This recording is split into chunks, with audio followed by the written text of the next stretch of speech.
वे नायकों के नायक कहलाए, वे एक महानायक कहलाए, जिनका गाना है अरे दीवानो मुझे पहचानो, अरे दीवानो मुझे पहचानो।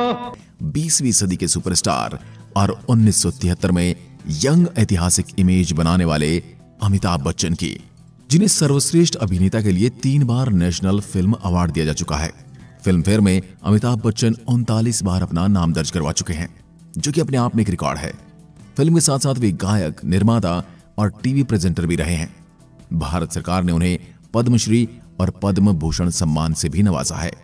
अमिताभ बच्चन का जन्म 11 अक्टूबर 1942 को उत्तर प्रदेश के इलाहाबाद में हुआ था। उनके पिता का नाम हरिवंश राय बच्चन था, जो कि एक कवि थे। इनकी माता का नाम तेजी बच्चन था, वो एक समाज सेविका रह चुकी हैं। अमिताभ बच्चन का नाम पहले इंकलाब रखा गया, लेकिन बाद में हरिवंश राय बच्चन के करीबी दोस्त सुमित्रा नंदन पंत के कहने पर इनका नाम अमिताभ रख दिया गया। इनके नाम का अर्थ है एक ऐसा प्रकाश जिसका कभी अंत न हो। इनकी शुरुआती पढ़ाई लिखाई इलाहाबाद में हुई और आगे की पढ़ाई के लिए उन्होंने नैनीताल के फेमस कॉलेज में एडमिशन ले लिया था। यहाँ उन्होंने पढ़ाई के साथ साथ नाटकों में भी हिस्सा लेना शुरू कर दिया था। करियर के शुरुआती दौर में उन्हें काफी दिक्कतों का सामना करना पड़ा था। उनकी फिल्म लगातार फ्लॉप हो रही थी, तब वे वापस घर लौटने का मन बना चुके थे। लेकिन फिल्म जंजीर उनके करियर का टर्निंग पॉइंट बन गई और फिल्म इंडस्ट्री में एंग्री यंग मैन का उदय हो गया। अमिताभ बच्चन ने अपने फिल्मी करियर की शुरुआत 1969 में आई फिल्म 7 हिंदुस्तानी से की थी, लेकिन ये फिल्म उनके करियर की सुपर फ्लॉप फिल्म में से एक है। इसके बाद 1972 में उन्होंने रेशमा और शेरा फिल्म की, लेकिन दोनों ही फ्लॉप रही। हाँ, इससे पहले साल 1971 में आई फिल्म आनंद ने उन्हें जरूर पहचान दिलाई थी, लेकिन उसके बाद दर्जन भर फ्लॉप फिल्मों की ऐसी लाइन लगी कि मुंबई के निर्माता निर्देशक भी उन्हें फिल्म में लेने से कतराने लगे। उन्हें फिल्में मिलनी बंद हो गई। अमिताभ निराश होने लगे थे। मेहनत और टैलेंट के बाद भी उनके पास कोई काम नहीं था। अमिताभ उन दिनों फिल्म लाइन में बुरे दौर से गुजर रहे थे। लंबे और पतली टांगों वाले अमिताभ को देखकर निर्माता मुंह बिचका लेते थे।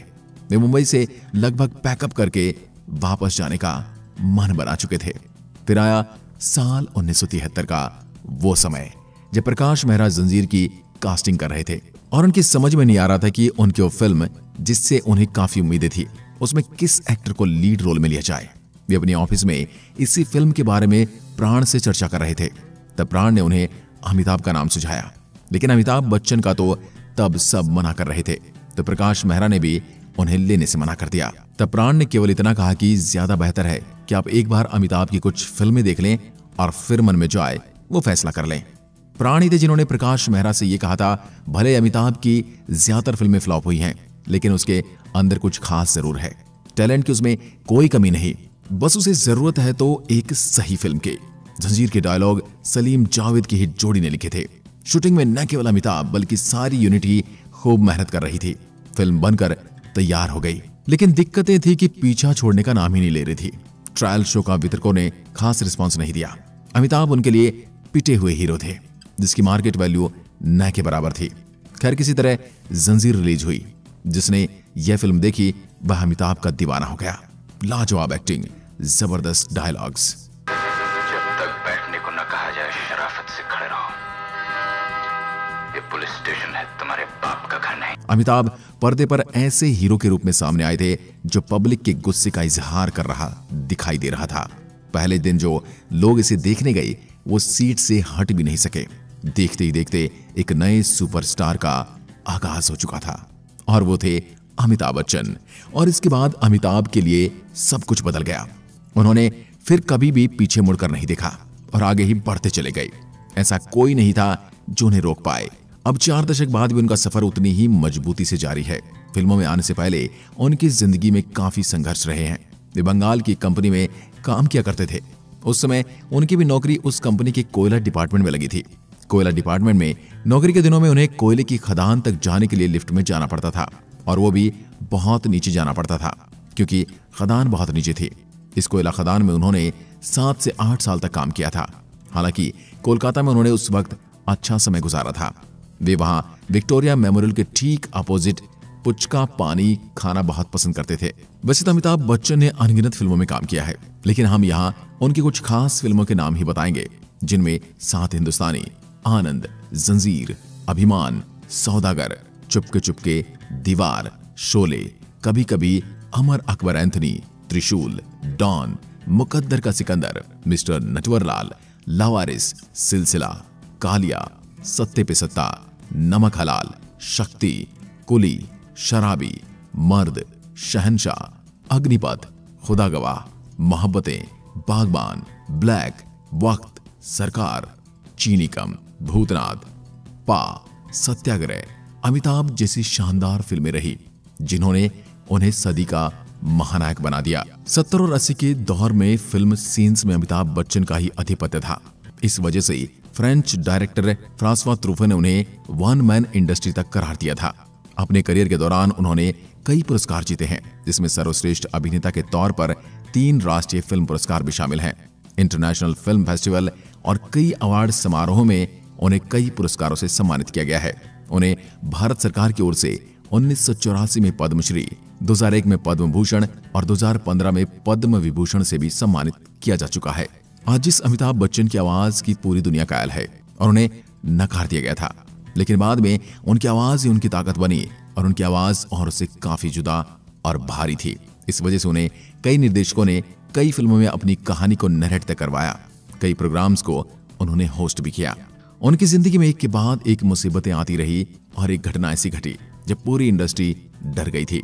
जब उनकी फिल्म अच्छा बिजनेस कर रही थी, तब अचानक 26 जुलाई 1982 को कोली फिल्म की शूटिंग के दौरान उन्हें एक गंभीर चोट लग गई। दरअसल फिल्म के एक एक्शन सीन में अभिनेता पुनीत इस्सर को अमिताभ को मुक्का मारना था और उन्हें मेज से टकराकर जमीन पर गिरना था, लेकिन जैसे वो मेज की तरफ कूदे, मेज का कोना उनकी आहत में लग गया, जिसकी वजह से उनका काफी खून बह गया और स्थिति इतनी गंभीर हो गई कि ऐसा लगने लगा कि वो मौत के करीब हैं। लेकिन लोगों की दुआओं की वजह से वो एक बार फिर से हमारे बीच में आए और बिल्कुल ठीक हो गए। कोहली में लगी चोट के बाद उन्हें लगा कि वो अब फिल्म नहीं कर पाएंगे और उन्होंने अपने पैर राजनीति में बढ़ा दिए। उन्होंने 8वें लोकसभा चुनाव में अपने गृह क्षेत्र इलाहाबाद की सीट से उत्तर प्रदेश के पूर्व मुख्यमंत्री HN बहुगुणा को काफी ज्यादा वोटों से हराया था। राजनीति में वो ज्यादा दिन नहीं टिक सके और फिर उन्होंने फिल्मों को ही अपने लिए उचित समझा। जब उनकी कंपनी ABCL आर्थिक संकट से जूझ रही थी, तब उनके मित्र और राजनीतिज्ञ अमर सिंह ने उनकी काफी मदद की थी। बाद में अमिताभ ने भी अमर सिंह की समाजवादी पार्टी को काफी सहयोग किया। उनकी पत्नी जया बच्चन ने समाजवादी पार्टी को ज्वाइन कर लिया और वे राज्यसभा की सदस्य बन गई। अमिताभ ने पार्टी के लिए कई विज्ञापन और राजनीतिक अभियान भी किए हैं। फिल्मों से एक बार फिर उन्होंने वापसी की और फिल्म शहंशाह हिट हुई। रिश्ते में तो हम तुम्हारे बाप होते हैं। इसके बाद उनके अग्निपथ में निभाए गए अभिनय को भी काफी सराहा गया और इसके लिए उन्हें राष्ट्रीय फिल्म पुरस्कार भी मिला। लेकिन उस दौरान बाकी कई फिल्में कोई खास कमाल नहीं दिखा सकी। इन सब के इतर अमिताभ बच्चन लोगों की मदद के लिए भी हमेशा आगे खड़े रहते हैं। वे सामाजिक कार्यों में काफी आगे रहते हैं। कर्ज में डूबे आंध्र प्रदेश के 40 किसानों को अमिताभ ने 11 लाख रुपए की मदद की थी। वैसे ही विदर्भ के किसानों की उन्होंने 30 लाख रुपए की मदद की थी। इसके अलावा और भी कई ऐसे मौके रहे हैं जिसमें अमिताभ ने दरियादिली दिखाई है और वे लोगों की मदद करते हैं। जून 2000 में वे पहले ऐसे एशिया के व्यक्ति थे जिनकी लंदन के मैडम तुसाद संग्रहालय में वैक्स की मूर्ति स्थापित की गई थी। आज की वीडियो में बस इतना ही। दोस्तों, आपको अमिताभ बच्चन का कौन सा डायलॉग सबसे ज्यादा पसंद है, हमें कमेंट में लिखकर बताएं और साथ ही इनकी कौन सी मूवी है जो आपकी फेवरेट मूवी है। आज की वीडियो में बस इतना ही। जय हिंद, जय भारत।